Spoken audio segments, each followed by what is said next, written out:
സർക്കാരിന്റെ നിലപാടിന് വിലയുണ്ട്. നിലപാടുള്ള ഒരു സർക്കാരാണ് ഒരു പ്രധാനപ്പെട്ട കാര്യം ചുരുക്കി പറയണം ശ്രീ ചാമക്കാല. നടി ആക്രമിക്കപ്പെട്ട സംഭവത്തിൽ ഒരു പ്രധാനപ്പെട്ട നടൻ അറസ്റ്റിലായത് ഇവിടെ ഇടതുപക്ഷം ഭരിച്ചതുകൊണ്ട് മാത്രമാണ് എന്നുള്ളതാണ് ഒരു പ്രധാനപ്പെട്ട വാദം. അതല്ലെങ്കിൽ അത് സംഭവിക്കുകയില്ലായിരുന്നു എന്നുള്ള കാര്യം അവർ പറയുന്നു. അതിന് നിങ്ങളുടെ പ്രധാന ഇല്ല നിങ്ങളുടെ ഒരു വനിതാ നേതാവാണ് ഈ പ്രതിക്കൊപ്പം നിന്ന് ഫോട്ടോ എടുത്തത്. അതൊരു തെറ്റാണെന്ന് നിങ്ങൾ സമ്മതിക്കേണ്ടി വരും. ആ സമ്മതിച്ചുകൊണ്ട് ബാക്കി പറയണം. ഞാൻ മറുപടി പറയാന്നേ. ഇവിടെ നമ്മുടെ മുമ്പിൽ ഇപ്പൊ കാതലായ വിഷയം ഇവിടെ ഒന്ന് നിർത്താൻ പറയുന്നേ നമ്മുടെ സർക്കാരിന്റെ എന്ത് നടപടി സ്വീകരിച്ചു എന്നതിനെ സംബന്ധിച്ചാണ് ചർച്ച. ഇനി ദിലീപിന്റെ വിഷയവുമായിട്ട് ചർച്ച ചെയ്യണമെങ്കിൽ ഞാൻ ചർച്ച ചെയ്യാൻ തയ്യാറാണ്. ഞാൻ ചോദിക്കുന്നത് ദിലീപിനെ കാണാൻ പോയ ഇപ്പം മന്ത്രിയാക്കിയതിനെ കുറിച്ച് അദ്ദേഹം പറഞ്ഞല്ലോ എനിക്ക് വ്യക്തിപരമാണെന്ന്. ഒരു വ്യക്തിപരവുമില്ല. ദിലീപിനെ കാണാൻ പോയ KB ഗണേഷ് കുമാർ ജയിലിൽ കാണാൻ പോയത് 2017 സെപ്റ്റംബർ മാസം 5-ാം തീയതിയാണ്. അദ്ദേഹം കാണാൻ പോയതിനു ശേഷം അദ്ദേഹം മാധ്യമങ്ങളോട് പറഞ്ഞിട്ടുള്ള വാചകം ഞാനൊന്ന് വായിക്കാം. സിനിമാ മേഖലയിലുള്ളവർ ദിലീപിന് പിന്തുണ പ്രഖ്യാപിക്കണം. KB ഗണേഷ് കുമാർ നിഷേധിക്കാൻ കഴിയുമോ? അവിടെ കാണാൻ പോയ മറ്റൊരാളുടെ പേരാണ് രഞ്ജിത്ത്. ആ രഞ്ജിത്തിനെ നിങ്ങളുടെ സർക്കാർ തന്നെ ചലച്ചിത്ര അക്കാദമിയുടെ ചെയർമാനാക്കി. അവിടെ കാണാൻ പോയ മറ്റൊരാളുടെ പേരാണ് KPSC ലളിത. ആ KPSC ലളിതയെ നിങ്ങളുടെ സംഗീത നാടക അക്കാദമിയുടെ ചെയർപേഴ്സൺ ആക്കി. ഇനി ഇതേ KB ഗണേഷ് കുമാറിന്റെ PA ആണ് സാക്ഷിയെ സ്വാധീനിക്കാൻ വേണ്ടി കാസർഗോഡും അതുപോലെയുള്ള കാസർഗോഡ് ജില്ലയിലെ പല സ്ഥലങ്ങളിൽ പോവുകയും അദ്ദേഹത്തിനെതിരെ കേസ് എടുക്കുകയും ചെയ്തിട്ടുള്ളത്. ആ കേസ് ഉൾപ്പെടെ അട്ടിമറിക്കപ്പെട്ടിട്ടുണ്ട്. വസ്തുതയല്ലേ?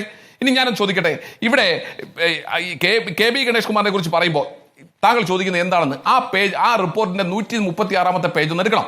136-ാമത്തെ പേജിൽ 270-ാമത്തെ ഖണ്ഡികയായി വളരെ സ്പെസിഫിക് ആയി പറയുന്നുണ്ട്. എന്താണെന്ന് അറിയാമോ?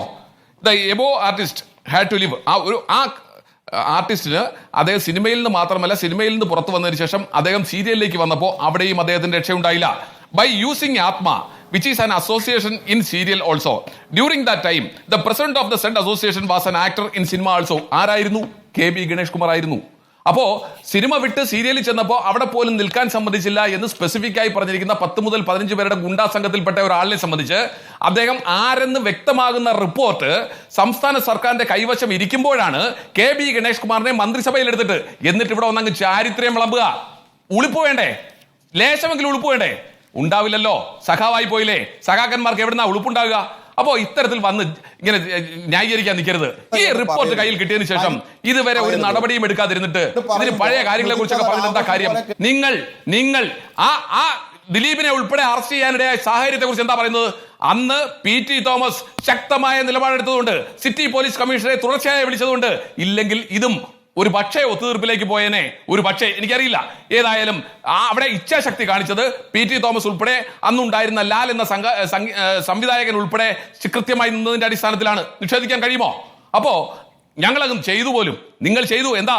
5 വർഷമായി നിങ്ങൾ ഇതിന്മേൽ അടയിരിക്കുന്നു, ഈ റിപ്പോർട്ടിന്മേൽ അടയിരിക്കുന്നു. പ്രമുഖരായ അതിലൊരാളെ മന്ത്രിസഭയിലേക്ക് എടുക്കുന്നു. പറയുമ്പോ കുറ്റമാണല്ലേ? പറഞ്ഞുകൊണ്ടേയിരിക്കും. പ്രതിപക്ഷത്തിന്റെ ജോലിയാണ്. പ്രതിപക്ഷ നേതാവിനെയൊക്കെ വല്ലാണ്ട് പൊള്ളുന്നല്ലേ? ഹേമ കമ്മീഷന്റെ പേരിൽ സംസ്ഥാനത്തിന്റെ മുഖ്യമന്ത്രി പോലും കേരളത്തോട് പച്ച കള്ളം പറഞ്ഞിട്ട് അത് ചോദ്യം ചെയ്യുമ്പോ ബബ്ബ അടിച്ചാൽ പോരാ, കൃത്യമായി പറയണം. ആ ബബ്ബ പറയുമ്പോഴും എനിക്ക് തിലകനെ ഓർമ്മ വരുന്നു എന്ന കാര്യം താങ്കൾ മറക്കരുത്. അപ്പോ ആ രീതിയിൽ ഇവിടെ പിന്നെ ആണാകട്ടെ പെണ്ണാകട്ടെ തങ്ങൾക്ക് ഇഷ്ടമില്ലാത്തവരെ പുറത്താക്കുന്ന നടപടി, അവരെ ലൈംഗികമായി ചൂഷണം ചെയ്യുന്ന നടപടി, അതുമായി ബന്ധപ്പെട്ട ഒരു റിപ്പോർട്ട് കയ്യിൽ കിട്ടിയിട്ട് 5 വർഷം കൈവച്ചുകൊണ്ടിരിക്കുന്ന ഒരു സർക്കാരിനെ സംബന്ധിച്ച് ഞങ്ങളാണ് ഇവിടെ നവോത്ഥാന നായകന്മാർ എന്നൊക്കെ പറഞ്ഞാലുണ്ടല്ലോ, വേറെ ഞാൻ ഒന്നും പറയുന്നില്ല.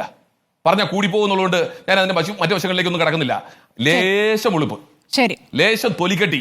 ആ തൊലിക്കട്ടി ഉണ്ടെങ്കിൽ ഇത് കാണ്ടാമൃഗത്തിനേക്കാൾ വലിയ തൊലിക്കട്ടി ഉള്ളവരാണ് ഭരണാധികാരികൾ. അതുകൊണ്ടാണ് ഇതിൽ നടപടി എടുക്കാത്തത്. ഒരു സംശയവും വേണ്ട.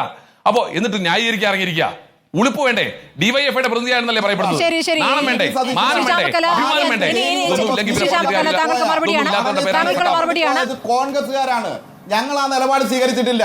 നിങ്ങൾക്ക് ഈ ചർച്ചകളിലെല്ലാം സുഗമമായി സംസാരിക്കാനുള്ള സൗകര്യം ഒരുക്കി തരുന്ന ചില മാധ്യമ പ്രവർത്തകരുണ്ട്. അതുകൊണ്ട് നിങ്ങൾക്ക് എന്തും പറയാം, എന്തും വിളിച്ചു പറയാം. നിങ്ങൾക്ക് സഭ്യമല്ലാത്ത ഭാഷ ഉപയോഗിക്കാം.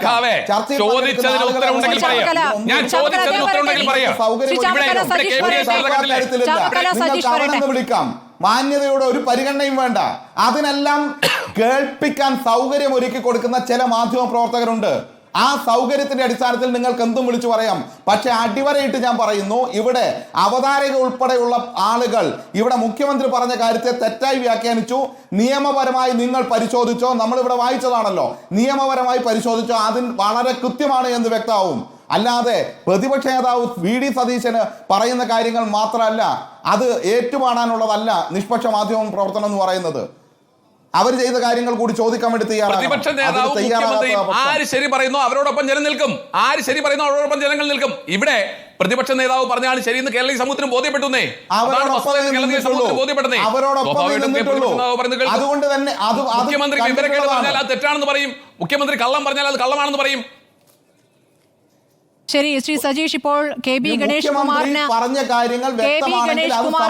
എന്ന് വ്യക്തമാക്കുന്ന ചില കാര്യങ്ങൾ ശ്രീ സജീഷ് സിനിമാ രംഗത്ത് നേരത്തെ ഉണ്ടായിരുന്ന സജീഷ് ആ റിപ്പോർട്ടിൽ കെ ബി ഗണേഷ് കുമാറിനെതിരായ വിമർശനങ്ങളുണ്ടല്ലോ.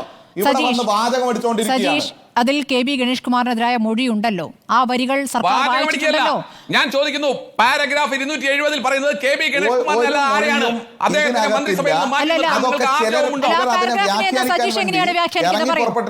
സജീഷ് എന്താണ് മനസ്സിലാക്കുന്നത്? താല്പര്യം കൊണ്ടും സജീഷ് ഇങ്ങനെ വെറുതെ പരത്തി പറയല്ലേ? നിങ്ങൾക്ക് അഭിപ്രായം ഉണ്ടെങ്കിൽ പറയൂ. സജീഷ് ആ പാരഗ്രാഫിനെ കുറിച്ച് സജീഷ് പറയേണ്ട കാര്യമൊന്നുമില്ല. സജീഷ് ആ പാരഗ്രാഫിനെ കുറിച്ച് എന്താണ് സജീഷിന് പറയാനുള്ളത്? സജീഷ്, അവരുമായ അഭിപ്രായ വ്യത്യാസമുള്ള ആളുകൾ വിളിച്ചു പറയുന്ന കാര്യങ്ങളുടെ മൈക്കായാൽ അതിന് മറുപടി പറയാൻ നമുക്ക് കഴിയില്ല. റിപ്പോർട്ട് സജീഷ് വായിച്ചോ? റിപ്പോർട്ട് സജീഷ് വായിച്ചോ? റിപ്പോർട്ട് വെച്ചാ സംസാരിക്കുന്നത് സഖാവേ, റിപ്പോർട്ട് വെച്ചാ സംസാരിക്കുന്നത്. പാരഗ്രാഫ് 270 പറഞ്ഞത്. നിങ്ങൾക്ക് അങ്ങനെ പല ലക്ഷ്യം ഉണ്ടാകും. നിങ്ങൾക്ക് ലക്ഷ്യം രാഷ്ട്രീയമാണ്. ഈ പ്രശ്നങ്ങൾ പരിഹരിക്കുക എന്നുള്ളതല്ല. ഈ പ്രശ്നങ്ങൾ പരിഹരിക്കാൻ വേണ്ടി ആ പ്രശ്നങ്ങൾ ലക്ഷ്യം കൈകാര്യം ചെയ്യാൻ വേണ്ടി മാത്രമല്ല, ഈ മേഖലയിൽ ഉയർന്നു വന്ന എല്ലാ പ്രശ്നത്തിലും കേസെടുത്തിട്ടുണ്ട്, ശക്തമായ നിലപാട് സ്വീകരിച്ചിട്ടുണ്ട്. അത് നടന്മാർക്ക് എടുത്തിട്ടുണ്ട്. ഓരോന്നും ഒറ്റയ്ക്ക് വന്ന കേസുകളെ കുറിച്ചാണ് താങ്കൾ ആവർത്തിച്ച് പറഞ്ഞുകൊണ്ടിരിക്കുന്നത്.